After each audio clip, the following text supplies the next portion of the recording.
Pong. And hello, my name is Sensei-pong, and welcome back to another Casual Friday. That's probably not going to be on Friday. I'm probably posted on Sunday, so Casual Friday but on a Sunday for Cuttlebone Part 2. So, again, I don't know how long this game is. It should be relatively short. They said it was, so, you know, stuff. So, where are we at? What's going down? Alright, either way. This situation is good. It means she'll be more relaxed, which also puts me at ease. I raise my arm to shield my eyes from the sun and take a look over the periphery. I know that word. Trying to spot the most convenient path to the beach. Just ahead, I notice a boardwalk a meter or two high bridging this side of the street in the sandy part of the beach. Seems like our course is set. Hey, Inami, let's go that way. I raise my hand towards the direction of the boardwalk. I am suddenly assaulted in the face with some sort of slimy... Ew. Okay, maybe this game isn't family friendly. I flail my arms... slimy liquid. I flail my arms around and hit the arms of my aggressor. Ow, hold up, Shoo. What are you doing, woman? What you doing, woman? And yuck, what is that? This is a very... oh, golly. Let's move on. Sunscreen, now hold still, you. You just need to remind me and I'd do it myself. This approach is totally unnecessary. I want my lawyer. Yeah, nice try, bro. You always refuse to put it on.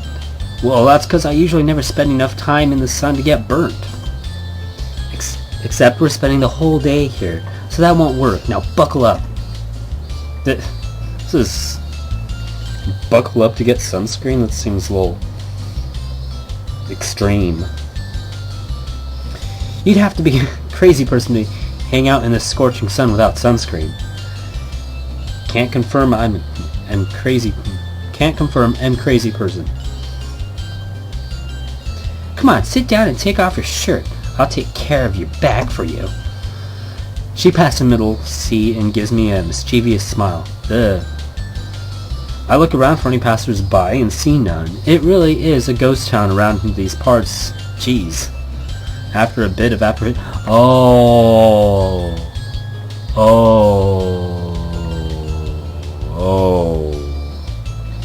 Oh my gosh, I just had a thought. Now, like I said, I don't know if this story is actually a downer, which Casual Friday is kind of a uppity up with the hey with the, you know, with the good feelers there, and, you know, it's supposed to be one of those things that, like, a weekly thing where it's like, hey, I'm gonna go check out sensei-pong on Casual Friday. Yeah, it's gonna be fun. And it's like, oh, well, I had a bad day at work. I had a bad work week. I'm gonna go check out sensei-pong's Casual Friday on a Saturday because he usually posts it late. So I usually try to keep them lighthearted and fun games. I just had a thought, since it's on the beach and it is a visual novel, which means it may be written by somebody that's Japanese. I don't know.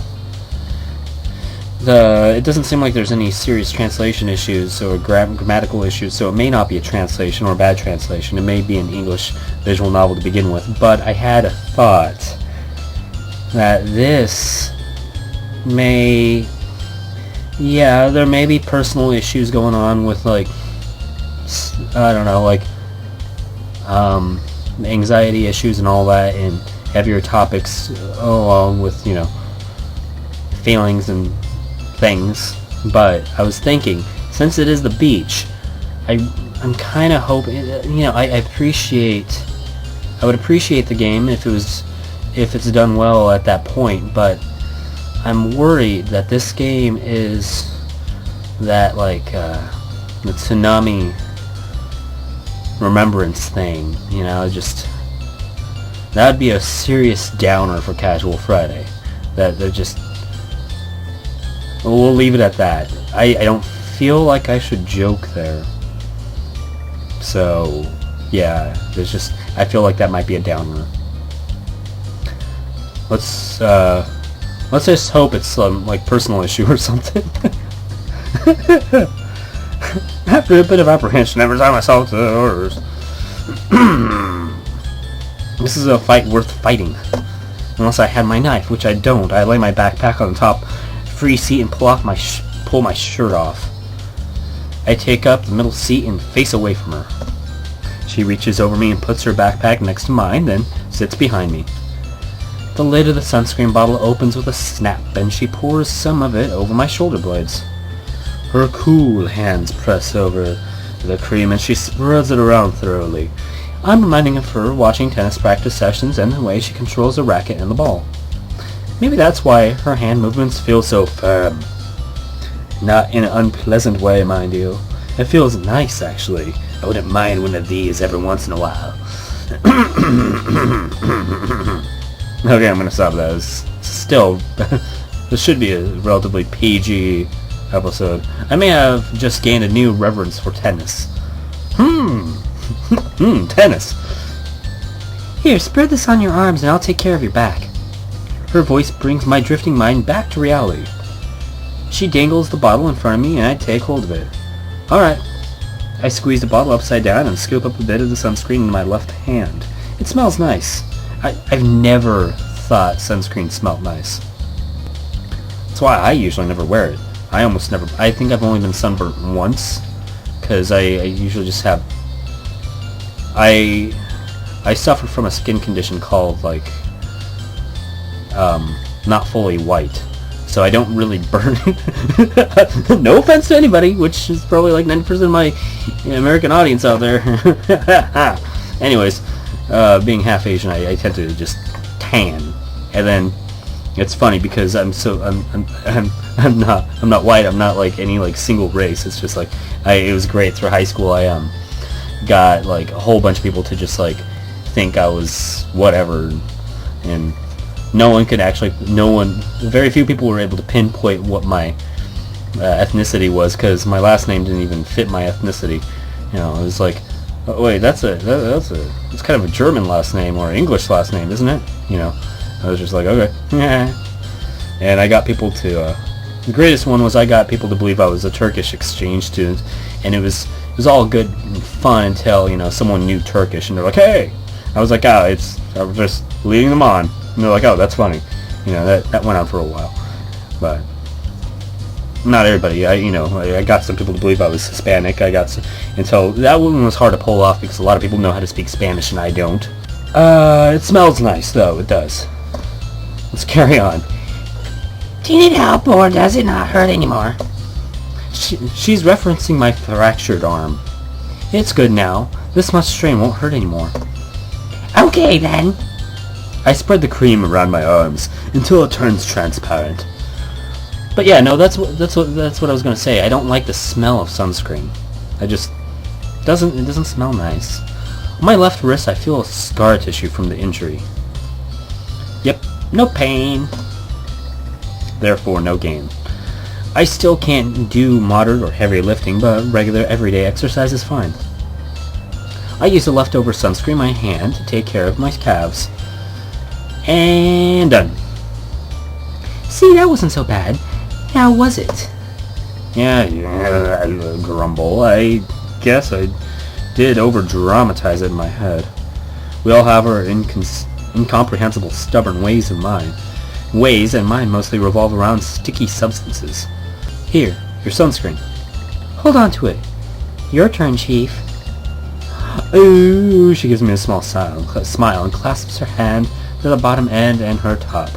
Come on, there's no one around. I already did yours. Fair enough. Hup! She pulls her top up and over her head. Underneath her casual clothes are a simple orange bikini. I remember this swimsuit. She bought it and showed it to me some time ago in her house, but this is the first time I've ever seen her wear it outside. There we go. Then, if you would, heart. She turns away and straightens her posture. She swivels her arms and reaches for her ponytail, pulling it to the front and revealing her nape. I take the lotion bottle once again and this time pour it over her back. Here goes. Normally this scenario would be a fairly exciting affair. It's not every day a fellow of my age gets to be in this sort of an intimate situation with a girl. Except it's not just any random girl here at Tsunami. And in our case, it kind of is normal.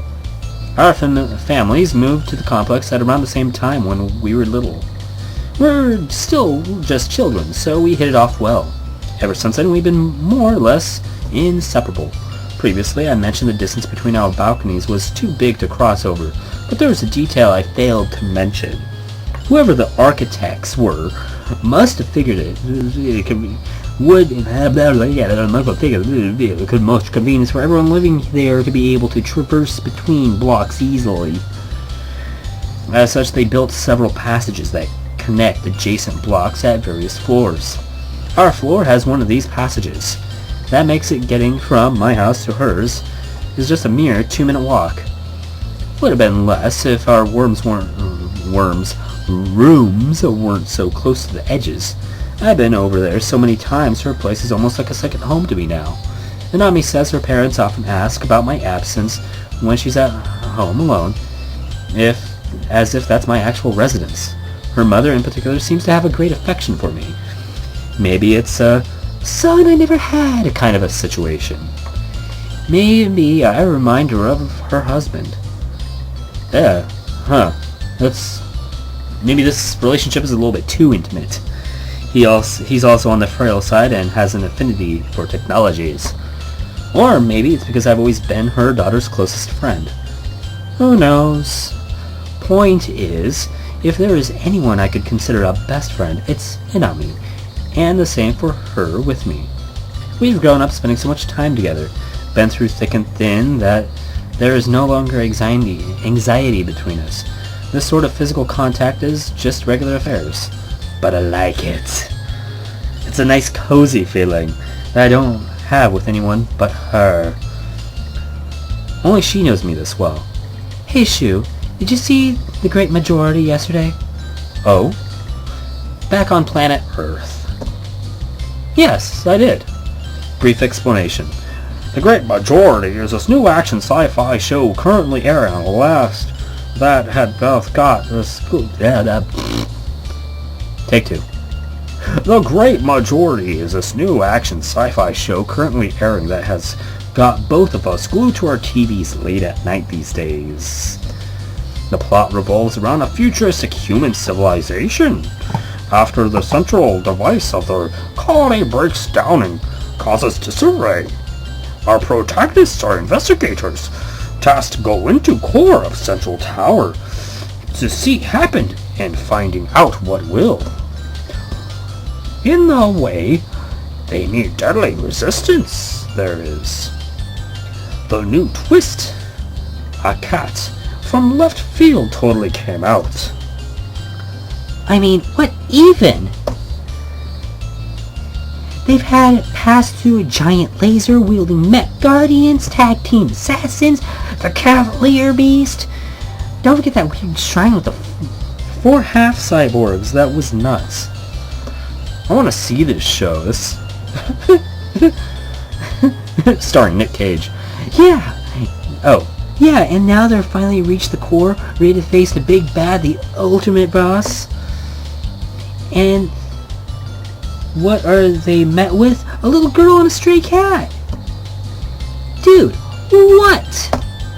Haha, I know. I watch a lot of bad shows, but even I couldn't quite swallow that one. The visuals are top-notch though. Some of the scenes had me drooling. I literally grabbed a rag and wiped my face and it was soaked. You nerd, keep it up, keep it in your pants. Wait, what? Whoa! Ha, you nerd, keep it in your pants. Yo. Okay. Yo, I'd give you an arm to know how they did a few of those special effects.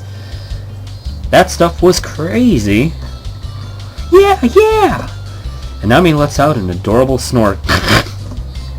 And with that, I finished applying sunscreen on her back. ... Never mind, I was gonna make a Mamma Mia joke, but it's a stupid movie. Okay, here we go. I only have one chance at this. Time to strike with the prey. Wow, the prey is distracted. I feel like it's such a creep. I faint a rub around the back of her hips and claw my fingers to her sides. Claw my fingers. Yeah! Got you now, evil lotion monster!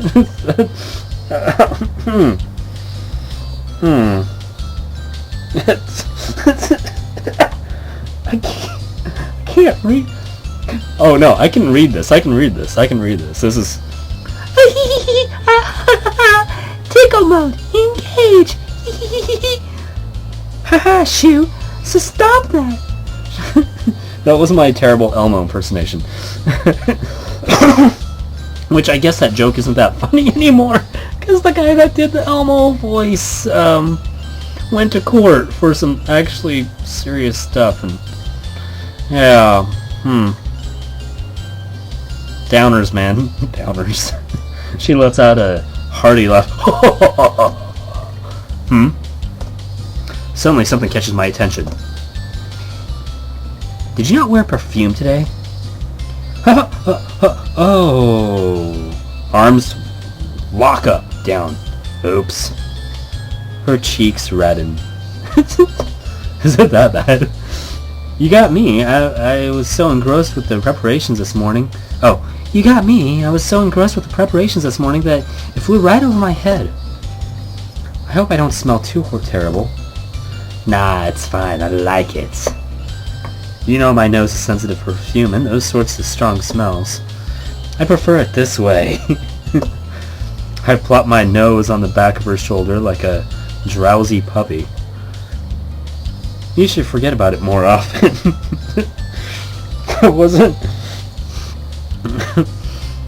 It wasn't intentional, but mental note taken. Heart. Yeah, this is great. Only the faint smell of her shampoo. Apple-scented it seems, and light sweat. I can't do this. I could easily take a good nap right here, sitting like this if I shut my eyes now. Make up for the sleep I missed last night. The more I think about it, the better it sounds. Alright, you pervert. You can't stop smelling me now. You can stop smelling me now. Shoo! And Nami gives me a pat on the head and pulls away and up onto her feet. Enough standing around here. We haven't even gotten to the beach. Let's get us some sun. Yep. I hand her back the sunscreen bottle and she stores it in her backpack. The boardwalk that leads to the beach is over that way. I point in the direction where I had spotted it. Great, let's go then! Let's. Fade scene. And we're at the beach. The music changed. This is like some Sonic music right here. Okay, it's not like fast and crazy Sonic. I mean, like, it reminds me of Casino Nights. Little phaser sounds. Boo, boo, boo, boo, boo, boo, with the shoe. Oof, the sand is high. And with that, I'm looking at the clock, and I suppose I don't want to go on too long, so you're going to have to wait for Casual Friday on a Monday, which ends up being Labor Day, for part 3 of Cuttlebone to make me feel more awkward, because it's supposed to be a family-friendly channel, and I keep making innuendos. So, signing out.